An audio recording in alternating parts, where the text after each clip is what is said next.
හයි friends. ඉතින් අද මම ඔයාලට අරගෙන ආවේ අපි හැමෝටම තියෙන ප්‍රශ්නයක් ගැන පොඩි මගේ එක්ස්පීරියන්ස් එකක්. ඉතින් මට හිතුණා මේ එක්ස්පීරියන්ස් එක ඔයාලත් එක්ක ෂෙයා කරගන්න. මොකද ගොඩාක් කාන්තාවන්ට අද තියෙන ප්‍රශ්නයක් තමයි කොණ්ඩේ අනේක නියපොතු කැඩෙන එක සහ ආෆ්ටර් ප්‍රෙග්නන්සි එකෙන් පස්සේ ස්කින් එකේ බිබිලියන එක සහ ස්කින් එක අන්ෆෙයා වෙන එක. ඉතින් ওই දේවල් වලට මට පර්සනලි ලැබිච්ච එක්ස්පීරියන්ස් එකක් මට හිතුණා ඔයාලත් එක්ක මේ විදිහට ෂෙයා කරගන්න. ඉතින් මේ ප්‍රශ්න ටික මට දිගින් දිගටම තිබුණා මගේ ප්‍රෙග්නන්සි එකෙන් පස්සේ. ඊට පස්සේ මම මගේ ජයිනකොලොජිස්ට් එක්ක කතා කරාම මට එයාගෙන් ලැබිච්ච විසඳුම් කීපයක් ලැබුණා.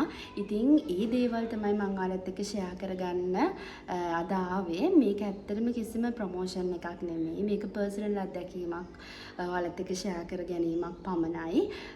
ඉතින් මට මගේ ජයිනකොලොජිස්ට් කෙන් ලැබිච්ච ඇඩ්වයිස් අනුව ඇත්තටම මගේ මේ ප්‍රශ්නවලට විසඳුම් හම්බුණා ගොඩාක්. මගේ කොණ්ඩේ අනේක අඩු වුණා. හොඳටම නැවතුණා නෙමෙයි. කොණ්ඩේ අනේක ගොඩාක් දුරට අඩු වුණා. සහ හැම මගේ ඇත්තටම ප්‍රෙග්නන්සි එකෙන් පස්සේ මගේ මූණේ බිබිලි දාන්න ගත්ත හෝමෝන් ඉම්බැලන්ස් එකත් එක්ක ඉතින් මේ දේවල් එක්ක මගේ චේන්ජ් වෙච්ච ලයිෆ් එක මට ડોක්ටර් රෙකමන්ඩ් කරපු දේවල් එක්ක ඇත්තටම ලොකු වෙනසක් වුණා. ඉතින් මම ඒ ප්‍රොඩක්ට්ස් ටික ඔයගොල්ලොන්ට එක්ක ෂෙයා කරගන්නම් අද. ඉතින් මට මුලින්ම ડોක්ටර් රෙකමන්ඩ් කරපු විටමින් එක තමයි පර්ෆෙක්ටිල් විටමින් එක. මේ තියෙන්නේ විටමින් එක. ඉතින් මේක triple active for skin hair nails කියලා තමයි මේක තියෙන්නේ. මේක මේඩ් ඉන් UK විටමින් එකක්. මේක ඇත්තටම මේකේ ගහලම තියෙනවා. මේක ටෙස්ට් කරලා තියෙන්නේ ඇනිමල්ස් රට නෙමෙයි. මේක not tested on animals කියලාම ගහලා තියෙනවා. ඇත්තටම මේක ෆුඩ් සප්ලිමන්ට් එකක්. ඉතින් ඇත්තටම මගේ ස්කින් එකට නේල්ස් වලට සහ නියපොතු වලට මේක ලොකු ප්‍රයෝජනයක් වුණා මට. ඉතින් මේකේ 30ක් තියෙනවා ටැබ්ලට්ස්. ඉතින් ඔයාලට මේක යූස් කරලා බලන්න පුළුවන්. ඕගොල්ලන්ට ડોක්ටර්ගේ රෙකමෙන්ඩේෂන් එකක් මත මේක යූස් කරන්න. ගොඩක් ෆාමසි වල මේක තියෙන විටමින් එකක්.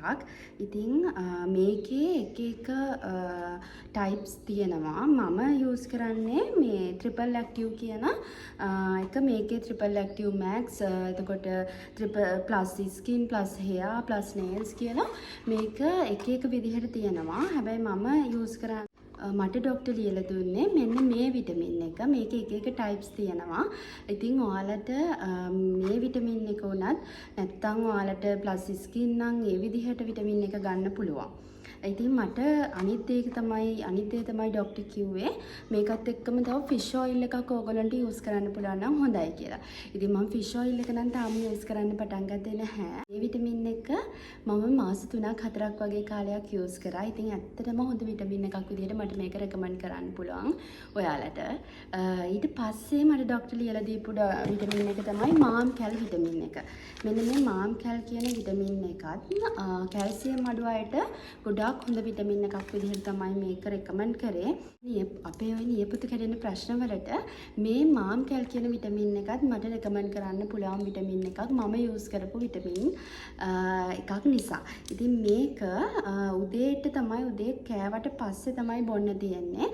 පර්ෆෙක්ටිල් විටමින් එක රැට කාලා නිදිය ගන්න යද්දි තමයි මේ පර්ෆෙක්ටිල් විටමින් එක බොන්න ඕනේ. ඉතින් මේක තියෙන්නේ උදේ කෑවට පස්සේ තමයි මම මේ විටමින් එක බොන්නේ. ඉතින් මේක එතකොට ડોක්ටර් ප්‍රෙස්ක්‍රයිබ් කරද්දී ඕගොල්ලන්ට බලා ගන්න පුළුවන්. එතකොට ඕගොල්ලන්ට ડોක්ටර් කියයි මේක යූස් කරන්න ඕන ටයිම් එක. මම සාමාන්‍යයෙන් උදේ කෑමෙන් පස්සේ පැය දෙකකට පස්සේ තමයි මේ මාම් කැල් කියන විටමින් එක යූස් කරන්නේ. ඇත්තට මේ මාම් කැල් කියන විටමින් එක කැල්සියම් අඩු අයට ගොඩාක් හොඳ විටමින් එකක්. ඉතින් කැල්සියම් අඩු තත්ත්වයක් මටත් තිබ්බ නිසා මට මේ විටමින් එක ડોක්ටර් රෙකමන්ඩ් කරා. ඉතින් ඇත්තටම මේක හොඳ විටමින් එකක් අපිට යූස් කරන්න. ඉතින් ඔයාලටත් අරගෙන බලන්න පුළුවන්. ඉතින් මේ දෙක තමයි මම දැනට විටමින්ස් වලට යූස් කරන්නේ. මට ෆිෂ් ඔයිල් එකත් අරගන්න කියලා කිව්වා. හැබැයි මම තාම ෆිෂ් ඔයිල් එක පාවිච්චි කළේ නැහැ. ඒක අපේ ස්කින් එකට ගොඩක් හොඳයි කියලා ડોක්ටර් මට රෙකමන්ඩ් කරා. මේ විටමින්ස් ගත්තට විතරක් මදි. මට තව ડોක්ටර් කියපු දෙයක් තමයි ගොඩාක් වතුර බොන්න කියන එක. ඇත්තටම රැකියාවක් කරන කාන්තාවක් කියන්නේ රැකියාව ඉවර වෙලා තවත් රැකියාවකට තමයි ගෙදර ඇවිල්ලා ඒගොල්ලෝ කරන්නේ. තවත් රැකියාවක් තමයි ගෙදර ඇවිල්ලා කරන්නේ. ඉතින් ඇත්තටම එහෙම කරගෙන යද්දී අපිට එන ප්‍රශ්න ගොඩක් තියෙනවා. ඉතින් අපිට අපේ ජීවිතේ ගෙවන විදිහ ගැන අපි ලස්සනට ඉන්න විදිහ ගැන අපිට හිතන්න අමාරුයි. හැබැයි අපිට හම්බෙන පොඩි වෙලාවෙන් හරි අපි ප්‍රයෝජනයක් අරගෙන අපේ ජීවිතය ගැන හිතන්න ඕනේ. අපි හොඳට වතුර බොන්න ඕනේ. අනිත් එක තමයි ඕගොල්ලෝ සමබල ආහාර වේලක් ගන්න ඕනේ. මේ විටමින්ස් ගත්තට විතරක් මදි. අපිට ඇත්තටම හරි ආහාර වේලක් සමබල ආහාර වේලක් නැත්තම් මගේ එක්ස්පීරියන්ස් එක මත මම කියන්නේ සම්බල ආහාර වේලක් නැත්තම් මේ මොන විටමින්ස් ගත්තත් වැඩක් නැහැ. ඉතින් වතුර බොන එක සහ සම්බල ආහාර වේලක් ගන්න එකත් ඉතාම වැදගත් දෙයක් අපේ ජීවිතේ අපි ලස්සනට අරන් යන්න. ඉතින් ඊට අමතරව මගේ ඇඟ ඩ්‍රයි වෙන ගතියක් තිබ්බා. ඉතින් මම ඒකට තව ප්‍රොඩක්ට් එකක් යූස් කරනවා ඩේලි. ඇත්තටම මේක නම් මම අරගෙන මට හොඳයි කියලා හිතලා දවස් දෙකක් පාවිච්චි කරාම මට හොඳයි කියලා හිතලා මම යූස් කරපු ප්‍රොඩක්ට් එකක්. ඒ තමයි සස්තාමොත් එක. ඉතින් ඇත්තටම මේ තියෙන සස්තාමොත් එක මේක ඕනම ඔයගලන්ට කඩේකින් කීල්ස් කාගින්ස් ඕනම ෂොප් එකකින් මේක ගන්න පුළුවන් එකක්. ඇත්තටම මේක නෙල්ලි රසකින්ද තමයි මේකේ අන්තර්ගත වෙලා තියෙන්නේ. මේක වියලි සමට ඇත්තටම ගොඩාක් හොඳ ප්‍රොඩක්ට් එකක් කියලා මට රෙකමන්ඩ් කරන්න පුළුවන්. මොකද මේක කූල් වතුරෙන් බොන්නත් පුළුවන් අපිට හොට් වෝටර් වලින් බොන්නත් පුළුවන්. මම මේක යූස් කරන්නේ කෝල් වෝටත් එක්ක. ඉතින් මේක ඇත්තටම මාරම ඇඟට සනීපයක් තියෙනවා මේක බිව්වහම සහ ගොඩාක්ම කකුල් පැලෙන අයට PCOS PCOD තියෙන අයට ඉතින් හොඳ ප්‍රොඩක්ට් එකක් කියලා මට මේකත් රෙකමන්ඩ් කරන්න පුළුවන්. ඉතින් ඔයාලටත් අරගෙන බලන්න පුළුවන්. මේක හරිම පොඩි ගාණක් තමයි වෙන්නේ. ඔයාලට වීක්ලි හරි පාවිච්චි කරන්න පුළුවන් නම් ඇත්තටම මම රෙකමන්ඩ් කරන ප්‍රොඩක්ට් එකක් මේ සස්තාමෘත කියන්නේ. ඉතින් මේක ඔයාලට ඕනම වෙලාවක වතුර එකකට දාලා දිය කරලා බොන්න පුළුවන්. මේක කෝල්ඩ් වෝටර් වලින් තමයි මම ගොඩක් වෙලාවට බොන්නේ. ඉතින් දැනට මගේ ස්කින් එක ගැන හිතලා මම පාවිච්චි කරන්නේ මෙන්න මේ විටමින් සහ මෙන්න මේ ප්‍රොඩක්ට් එක. ඉතින් ඔයාලටත් පුළුවන් මේ ප්‍රොඩක්ට් එක try කරලා බලන්න ડોක්ටර් කෙනෙක්ගේ රෙකමන්ඩේෂන් එකක් මත. ඉතින් මමත් ડોක්ටර් කෙනෙක්ගෙන් තමයි මේක ලියාගත්තේ. ඉතින් ඔයාලටත් පුළුවන් ළඟම ෆාමසි එකකින් මේක ගන්න. මට කොණ්ඩේ යන එකට සහ මට තිබිච්ච ප්‍රශ්න වලට ලොකු විසඳුමක් වුණා මෙන්න මේ ප්‍රොඩක්ට්ස් තුන. සහ ඔයගලන්ට මම අර කිව්වා වගේම ෆිෂ් ඔයිල් එකක් ගන්න පුළුවන් නම් හොඳයි.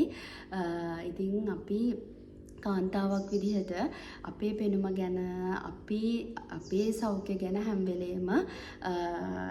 වෙලේම හිතන්න ඕනේ. අපි සතුටින් හිටියොත් තමයි අපේ පවුලේ අය සතුටින් ඉන්නේ. ඉතින් මට කියන්න තියෙන්නේ ඔයාලා ගැන හිතන්න. අපි අපේ ජීවිතේ මුලින්ම ලස්සන කරගන්න ඕනේ. වර්ක්අවුට් කරන්න පුළුවන් වෙලාවට අපේ කාර්යබහුල ජීවිතෙත් එක්ක අපිට හැමදාම වර්ක්අවුට් කරන්න බැරි වෙයි. ඒ වුණාට පුළුවන් විදිහට වර්ක්අවුට් කරලා තමන්ගෙම කියලා දෙයක් කරගෙන ජීවත් වෙන්න පුළුවන් නම් ඇත්තටම මේක තමයි මම හිතන විදිහට ජීවිතේ විඳිනවා කියන්නේ. ඉතින් මාත් එක්ක අද එකතු වෙච්ච ඔයාලා හැමෝටම ස්තුතියි. මගේ YouTube channel එක subscribe කරලා නැත්නම් subscribe කරගෙන යමු කියලාත් ආදරයෙන් මතක් කරනවා.